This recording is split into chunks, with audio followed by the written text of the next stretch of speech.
8월 10일 정전시장입니다. 자, 지난주 글로벌 증시는 월요일 나왔던 대폭락을 대부분 만회하면서 마감을 했습니다. 미국의 경기도나는 빅컷 그리고 연준 인사들이 미국 경기 아직 괜찮다라는 발언들로 완화가 되었고, 엔케리 트레이드는 일본 은행의 추가적인 금리 인상에 대한 부정적인 발언이 나오게 되면서 어느 정도 완화가 되었고, 그리고 JP 모건에서 엔케리 트레이드 75% 정도 이미 소화됐다 라고 하면서 시장이 어느 정도 버텼다라고 지금 생각이 되고 있습니다. 월가에서는 지금 TSMC, 엔비디아 목표가 계속 상향되고 있습니다. 그렇기 때문에 인공지능에 대한 거품론보다는 좀 신고가 랠리를 달리던 업종에 대한 리밸런싱, 이제 연준의 금리 인하로 초점이 맞춰지고 있잖아요. 그쪽으로 좀 자산의 이동이 이뤄진 게 아닌가라고 생각이 되고 있고, 국내 증시 같은 경우에는 6개월 내 신용이 가장 낮은 17조 원을 기록을 하고 있습니다. 신용도 털렸고 예탁금도 늘었죠. 그래서 결국에는 남은 악재 시장의 관심도는 금조세 폐지될 것이냐, 유예는 안 됩니다.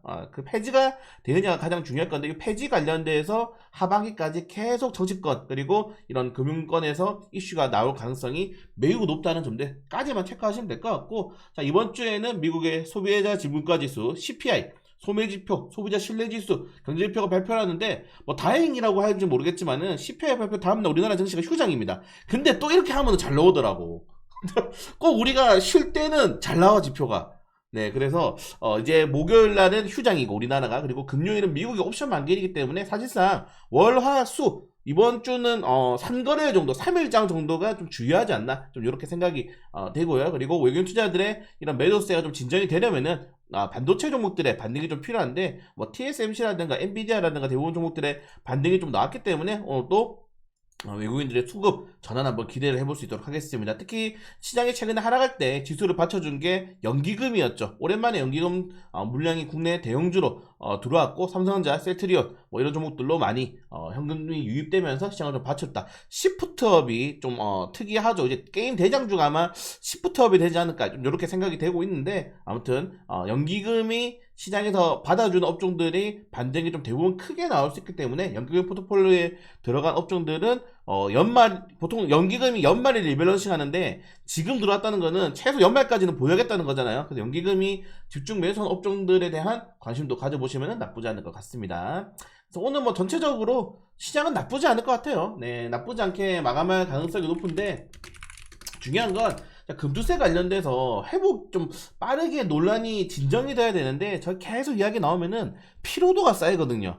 네, 피로도가 쌓이기 때문에, 그리고 회복이 아시겠지만은 우리나라보다는 뭐 일본, 뉴욕 증시가 더 빠르게 회복을 하기 때문에 오히려 투자자들이 야이씨 미국 주식이나 하지 뭐 이런 식으로 넘어가 버릴 수 있다는 겁니다. 거기에 대한 부담감들이 충분히 생길 수 있다는 점들 좀 체크하시면 될 것 같고, 자, 모건 스탠리, 네, 그리고 블랙록에서는 여전히 매그니피센트에 대한 메리트를 가지고 있다, 좀 생각을 하시면 될 것 같습니다. 자, 월스트리트저널에서는 중국이 트럼프 위기에 대해서 경제적 피해가 더 클 것이다. 당연하죠. 관세를 여러분들 최소 60%에서 200%까지 올린다고 지금 트럼프가 공약했기 때문에, 그러니까 중국은 트럼프 되는 순간 그냥 끝장난다고 보시면 돼요. 그러니까 전쟁을 할 수밖에 없을 것 같아요, 오히려 저는. 그래서 트럼프보다는 지금 해리스가 당선되는 게 우리나라 그리고 글로벌적으로 좀 나쁘지 않은 것 같은데, 다행스럽게 최근에 해리스가 경험주에도 계속 트럼프를 뭐 4% 정도 앞서고 있기 때문에 해리스의 좀 더욱더 약진이 기대가 됩니다. 자, 그리고 미국 반도체 보조금 지급이 마무리 단계다. 여기 SK하이닉스까지 포함되어 있죠. 지금 보시면 우리나라 같은 경우에는 삼성전자, SK하이닉스가 여기 포함이 되어 있고, 사실 뭐 대부분이 미국 기업입니다. 네, 미국 기업이고 뭐 별로 없어요. 영국도 몇 개 없고, 영국이랑 뭐 대만 몇 개 없습니다. 결국 미국에 대한 반도체 지원법을 하면서 한국 뭐 대만 기업들 몇 개, 이제 미국에 공장 많이 넣는 기업들 좀 넣어줬다 생각되는데, 이런 것들도 시장에서는 크게 좀 도움이 될 수 있고, 결국 이 반도체 지원금을 받기 위해서 뭘 해야 됩니까, 여러분들? 해리스가 이겨야 돼요. 네, 이게 지금 민주당 그 바이든 정책을 그대로 다수받는 거기 때문에, 결국에는 이런 보조금 형태의 포퓰리즘 정책은 민주당의 정책이다. 네, 그래서 미국 해리스가 이겨야지 뭐 반도체 보조금이라든지 인플레 간주법, IRA 법안들에 대한 자금이 계속적으로 유통될 수 있다는 점들 체크하시면 될 것 같고, 다만 미국과 중국의 무역 분쟁은 뭐 사실 트럼프뿐만 아니다 하더라도 바이든 뭐 해리스도 여전히 중국에 대한, 그리고 유럽연합도 계속적으로 중국에 대한 견제가 되고 있기 때문에, 사실 보시면은 중국산 원료로 만든 알루미늄을 빼고라도 우리나라 원자재의 80%가 중국에서 수입합니다. 혹시라도 뭐 배터리 여건이라든가 원자재 여건법들, 그러니까 원자재를 만약에 중국에서 수입해서 우리가 그걸 가공해서 팔아도 그 안에 있는 중국산 제품이 만약에 뭐 80% 이상이 중국산 제품이면은 중국산으로 이게 표기가 된다는 거예요. 이런 것들 되게 되면은 세금이 늘어날 수 있는 겁니다. 거기에 대한 부담감들이 충분히 나올 수 있다는 점들. 자, 최근에 비트코인이 좀 많이 올랐어요. 오늘 비트코인이 많이 올랐는데 러시아에서 암호화폐 채굴에 대해서 합법화를 하기로 했다고 합니다. 사실 이 푸틴이 러시아 그 암호화폐를 엄청 싫어했거든요. 왜냐면은 채굴할 때 전력이 엄청나게 많이 들어가지고 이게 낭비다라고 했는데 암호화폐를 채굴 합법화를 결국에 되기면서 가상화폐 관련 테마주들에 어떤 추가적인 탄력이 나올 수 있다는 점들 좀 체크하시면 될 것 같고, 유럽연합이 중국 히토류 건재에 대해서 뭐 연내 생산 촉진 규제책을 발표한다고 하는데, 사실 보시면은 전 세계적으로 히토류는 다양하게 묻혀 있습니다. 브라질도 많고 러시아도 많고 베트남도 많고 뭐 중국이 제일 많긴 하지만은, 이게 왜 지금 중국에서 생산량이 많냐면은 히토류를 채굴할 때 물을 엄청나게 써요. 물을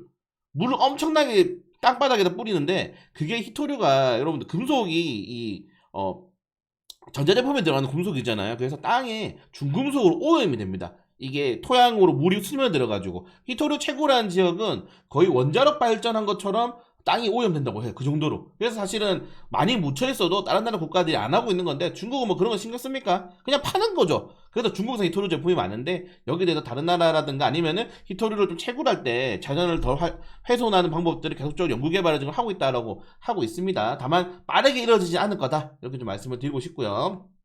그리고 지금 이란 관련해서 여러분들, 지금 이란은 전쟁을 하기 싫어해요. 이란은 지금, 그래서 우리 핵협상 다시 할 테니까 우리 규제 풀어줘 얘기하고 있는데, 이스라엘이 또 지금 주말 동안에 병원에다 미사일 때려버리고 하죠. 그냥 지금 이스라엘은 네타냐후의 임기도 그렇고, 뭐 최근에 뉴스 보시면은 뭐 그런 거 있죠. 이스라엘의 인구수가 계속 감소하기 때문에 결국 나중에 가면 전쟁 이길 수 없다, 20, 30년 뒤에는. 그래서 결국에는 이스라엘이 지금밖에 전쟁할 타이밍이 없다 생각해가지고 지금 때리고 있다고 하는 건데, 이란은 여유롭습니다, 오히려. 그리고 사우디도, 제가 계속 사우디를 중점으로 말씀을 드리는데, 그 중동의 입김이 가장 센 국가는 사우디입니다, 여러분들. 사우디에서 만약에 이란에 대해서 뭐 추가적으로 강경한 반치 벌써 나왔죠. 사우디에서 이란에 대해서 만약에 미사일이 우리나라 그 위에 통과하지 못하도록 하겠다라고 이야기하는 것만큼 사우디도 전쟁 반대, 이란도 전쟁 반대인데, 지금 전쟁하고 싶어하는 사람들은 이스라엘밖에 없다는 점들. 여기에 대해서 지금 미국도 머리가 굉장히 아플 거예요. 네, 머리가 굉장히 아플 것이다. 자, 그리고 중국이 유럽 전기차 관세에 대해서 불만을 공식적으로 제기했는데, 보시면은 유럽연합의 중국차 전기차 비중이 노란색이 중국차 브랜드거든요. 엄청나게 확대가 되고 있죠. 근데 이 왜 계속 규제를 때리냐면은 간단합니다, 여러분들. 전기차는 우리나라가 보조금을 지원을 받지 않습니까? 전기차가. 근데 이 미친 중국 같은 경우에는 보조금만큼 전기차 값을 깎아가지고 다시 미국 수출해. 그러니까 얘들은 보조금을 2번 주는 거야, 중국은. 그래야지 가격이 경쟁력이 있어서 중국차가 유럽이라든가 다른 나라에서 크게 많이 팔릴 수가 있으니까, 그런 것들입니다. 네, 그렇게 좀 하기 때문에 지금 보시는 것처럼 유럽연합에서 전기차 관세를 추가적으로 할 수 있다. 그러니까 가격 경쟁이 말이 안 된다는 거죠. 중국산 전기차가 왜 이렇게 싸? 나라에서 돈을 내주고 파는 거예요. 왜? 지금 당장력의 경쟁력을 높이기 위해서 치킨 게임 하는 겁니다, 여러분들. 그러니까 뭐 그런 것들 예를 쉽게 들면은, 번화가 가면 여러분들 막 번화가 가면은 그런 거 있잖아요. 옛날에 PC방 막 500원, 100원 뭐 이런 데 있었지 않습니까? 경쟁 상권을 죽이기 위해서 당분간은 싸게 파는 거예요. 그 경쟁 상권을 죽이고 나면은 그때부터 가격을 계속 올리겠죠. 사실 중국이 이런 전략을 취하고 있는 겁니다. 네, 그래서 중국의 전략을 지금 유럽연합이라든가 미국에서 계속 견제를 하고 있다는 점들 좀 체크하시면 될 것 같고, 그리고 일본의 계속적인 지지 활동 증가 관련 내용들 제가 올려드렸으니까 좀 체크하시면 될 것 같고, 그리고 정부가 코로나 자가검사 키트 500만 개를 공급합니다. 네, 여러분들 다른 거 다 필요 없습니다. 500만 개 공급할 정도면은 받쳐줄 기업들이 시젠, SD바이오센스밖에 없어요. 전문 기업들이 수급이 될 가능성이 크다는 점들 체크하시면 될 것 같고, 그리고 전기차 화재 관련해서 오늘 회의가 개최가 됩니다. 그래서 전기차 화재 관련 테마주들 관련된 내용들은 제가 여러분들 영상에 다 찍어드립니다. 네, 상한가 나온 종목들 제가 옛날에 영상 다 찍어드렸어요. 저는 바닥 종목을 좋아하기 때문에. 그래서 이런 종목들이 뉴스 플로우를 탈 때, 뉴스 이슈 나올 때 시장에서 좀 크게 탄력이 나올 수 있다는 점들. 자, 그리고 정부가 집값을 잡기 위해서 대출을 좀 조이기로 한다고 합니다. 디지털과 버팀목에 대한 금리가 소폭 올라가기로 한다는 점들. 그럼 뭐예요? 뭐 이거 올라간다고 뭐 대출을 받아도 집 안 살 것 같아요. 네. 아무튼 네. 그 집값을 잡으려면은 조금 더 규제가, 집값을 잡으려면은 전세 제도를 없애는 게 낫지 않나. 좀 개인적으로 그렇게 생각합니다, 솔직히. 네, 전세라는 거는 그냥 집을 빚내서 살라고 나라에 계속 투기를 조정하는 것 같아. 전 세계에서 전세 제도가 있는 나라 우리나라밖에 없잖아. 이게 옛날에는 좀 긍정적으로 굴러갔다면은 지금은 전 세계 인구 중에서 중국이나 한국뿐이라니까요. 70% 자산이 부동산에 묶여 있는 나라가. 그냥 월급 타면은 10% 20%는 다 그냥 부동산 대출금이야. 은행만 돈 벌어주는 거지 뭐.